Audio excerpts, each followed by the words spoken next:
begins in my senior year of college, of my undergrad. So, in my senior year, I took a Chinese history class. Try to be closer to the mic.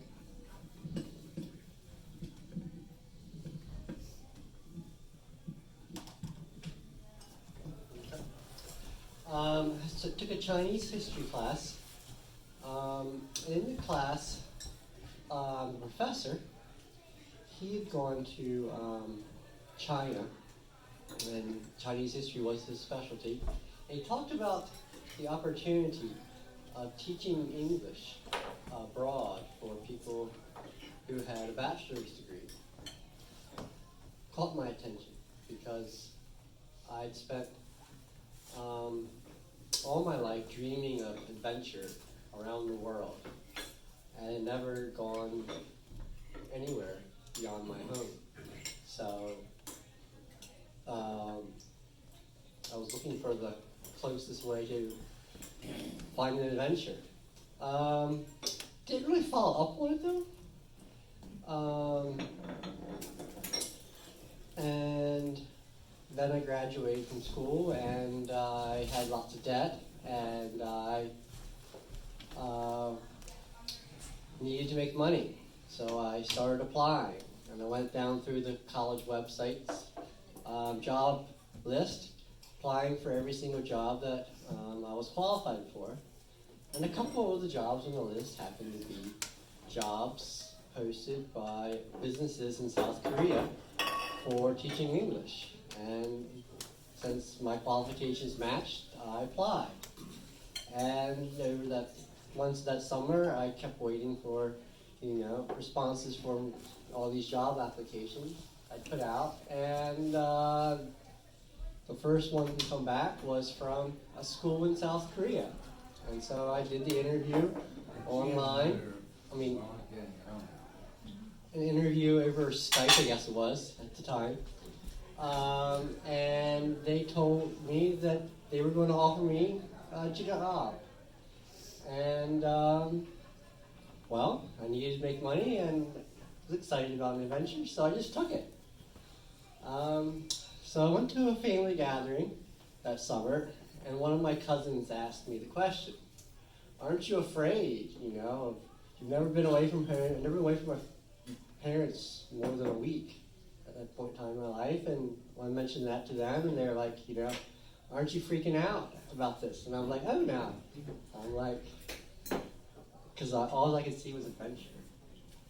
So the day comes for me to fly and over the Pacific Ocean, and they get me airplane and I fly, and I arrive in Seoul. And I'm finally in this foreign land. I'm like, what's going to happen next? And so my school actually was the other side of the country from Seoul, in the city of Ulsan. And had no clue how to get there, and couldn't speak a word of the language. And through hook and by crook, I managed to arrive at the school and come to my first day of work, and my new boss, has me role play a class, and suddenly he discovers that I have zero clue how to teach English. And he assumed that because I had a very high GPA in my school, and I was a native English speaker, that I would be an expert. So he fires me on my third day. And I was panic-stricken because I'd spent all my remaining money I had to get to Korea. I had no money to come home. And I had no job, and I had 2 weeks of an apartment to live at. So I discovered sometimes when you make a great leap, you come to the other side of that leap with a splat. And there I was, flat in a puddle. The story didn't end there. my new boss, who now was my former boss, found a way to connect me with another friend of his or acquaintance of his who had a school in the country in Korea that was established, and he said he'll be able to give you the opportunity to learn the job there. And so I went, and obviously I was dealing with some post-traumatic stress disorder with everything, and so probably for 3 months after I was there, I went to work every day afraid, thinking, what is this the day that I will get fired? But I managed to hold down that job for 10 months, so I'd earned enough money to make my way back to America, and I returned. And I survived my great leap